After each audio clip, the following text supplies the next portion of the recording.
কলগুৰি প্ৰাথমিক বিদ্যালয়ৰ প্ৰধান শিক্ষক এওঁ হ'ল সমৰেন্দ্ৰ বৰুৱা।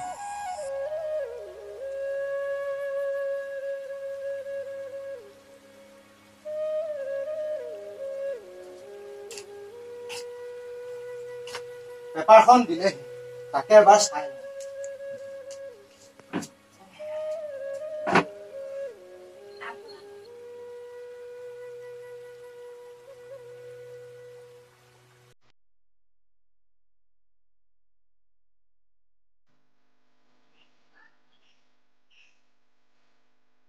বিজু বিজু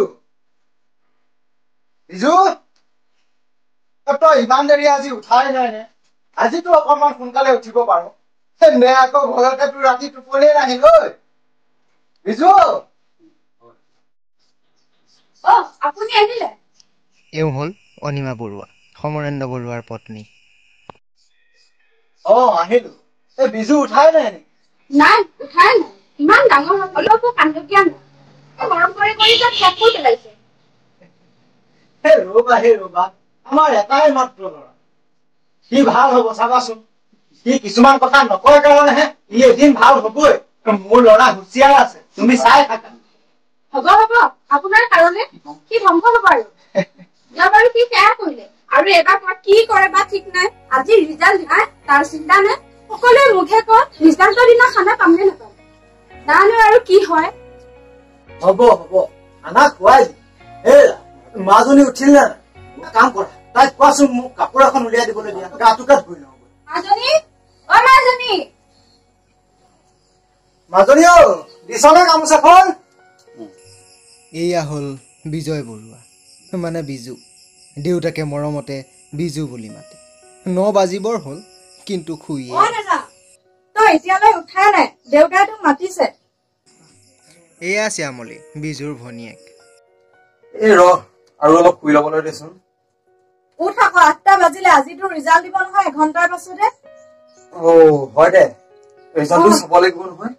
তই উঠ, মই মাক কিবা এটা খোৱা যোগাৰ কৰিব কওঁগৈ। যা ময়ো গাটো ধুই লওঁগৈ। গাটো সোনকালে ধুই লৈ ৰিজাল্টটো চাব লাগিব। এয়া আছিল বৰ্তমান।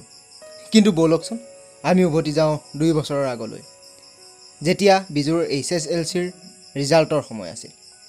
তেতিয়াৰ পৰিৱেশটো আজিৰ দৰে আছিলনে? ব'লকচোন চাওঁ।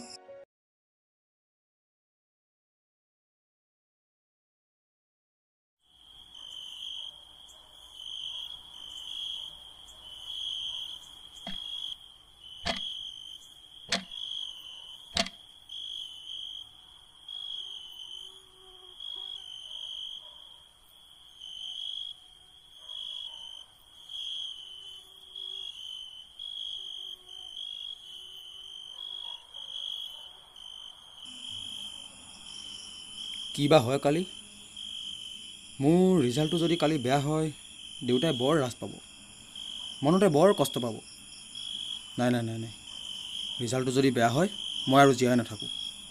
মই মানুহৰ আগত কেনেকৈ ওলাম? মই দেউতাৰ আগত মুখখন কেনেকৈ উলিয়াম?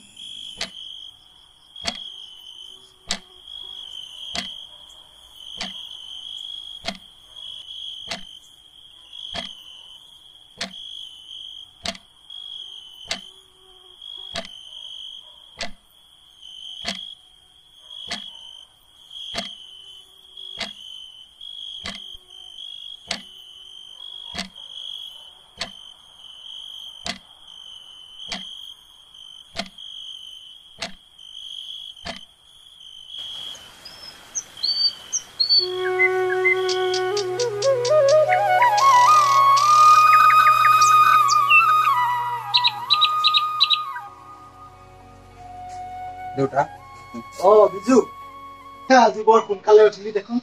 ৰিজাল্ট দিব বুলি বৰ ফূৰ্তি লাগি আছে চাগে ন? নাই দেউতা, ভয়হে লাগিছে। ভয় আকৌ কিয়? মইতো মোক পৰীক্ষা ভাল হোৱা বুলিয়ে কৈছিলো। মইতো মিঠাই অৰ্ডাৰ দি থৈ দিছো। আকৌ যদি মোৰ এইবাৰ ৰিজাল্ট ভাল নহয়, তুমি জানো খং নকৰিবা দেউতা? কিয় ভালকৈ পাছ নকৰিবি? তোৰ কাৰণে ইমানবোৰ টকা পইচা খৰচ কৰিছো, ভাল ৰিজাল্ট এটা নিদিলে হ'ব নেকি?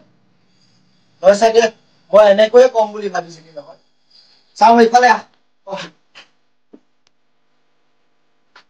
শুন, তই পাছ কৰিলেও মোৰে সন্তান, ফেইল কৰিলেও মোৰে সন্তান।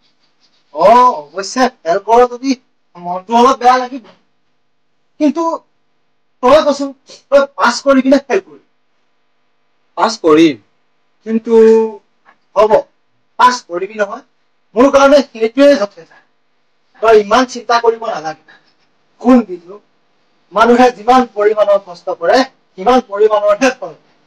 এইটো এটা সাধাৰণ পৰীক্ষা বুলি ধৰি জীৱনত তই ইয়াতকৈ ডাঙৰ ডাঙৰ পৰীক্ষা দিব লাগিব।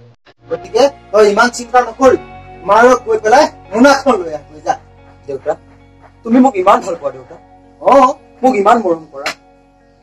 আচলতে দেউতা, মই ভালকৈ নপঢ়িলো বাবে আজি ৰিজাল্টক লৈ মোৰ ভয় লাগি আছে জানা দেউতা।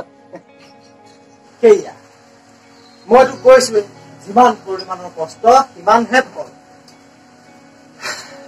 বিজু, তই আৰু এটা কথা মনত ৰাখিবি, হাৰি হাৰি জিকাৰ সোৱাদটো অলপ বেছি। তইতো হাৰি নাযাওঁ, তই ইয়াতকৈ ভালকৈ কষ্ট কৰিবি, ভাল ফল পাবি। দেউতা, মই দেখোন ভালকৈ পাছ কৰিব নোৱাৰিলে মই ভাল কলেজ এখন দি এডমিশ্যন নাপাওঁ। আকৌ তোমাৰ লগৰ শিক্ষকবোৰে তোমাকতো বহুত কিবা কিবি ক'ব দেউতা। ঐ, তই মন বেয়া নকৰিবি, মোক কোনে কি কয় নকয় সেইবোৰ কথা তই চিন্তা কৰিব নালাগে। তই এই কথাটো বুজি পাইছ নহয়, সেইটোৱে মোৰ কাৰণে যথেষ্ট। বিজু, তই মন বেয়া কৰিব নালাগে। মই জানো মোৰ ল'ৰা হুঁচিয়াৰ আছে। তই এই কথাখিনি বুজি পাইছ যেতিয়া আগন্তুক বৰ্ষত তোৰ ৰিজাল্ট ভাল হ'বই, আৰু ৰিজাল্ট ভাল হ'লে তই তেতিয়া ডিগ্ৰীটো ভাল কলেজ এখনতো পঢ়িব পাৰিবি। গতিকে ইমান চিন্তা নকৰিবি। 9 বজাত তোৰ ৰিজাল্টটো ঘোষণা কৰিবই, তই যা সোনকালে মোনাখন লৈ আহ, ময়ো বজাৰখিনি সোনকালে কৰি লৈ আহ। হ'ব দেউতা। কিছু সময়ৰ পাছত ৰিজাল্ট ওলাল। বিজু পাছ কৰিলে, কিন্তু 3rd ডিভিজন। দেউতাকে তাক প্ৰাইভেট কলেজ এখনত নামভৰ্তি কৰাই দিলে। বহুতে বহুত কথা ক'লে, কিন্তু দেউতাকৰ প্ৰেৰণাত সি দুগুণ উৎসাহেৰে পঢ়া শুনাত লাগিল। ব্যস্ততাৰে 2টা বছৰ কিদৰে পাৰ হ'ল গমকেই নাপালে। আজি হায়াৰ ছেকেণ্ডেৰীৰ ৰিজাল্ট দিব। ইমান সময়তো কি আহিব লাগিছিল?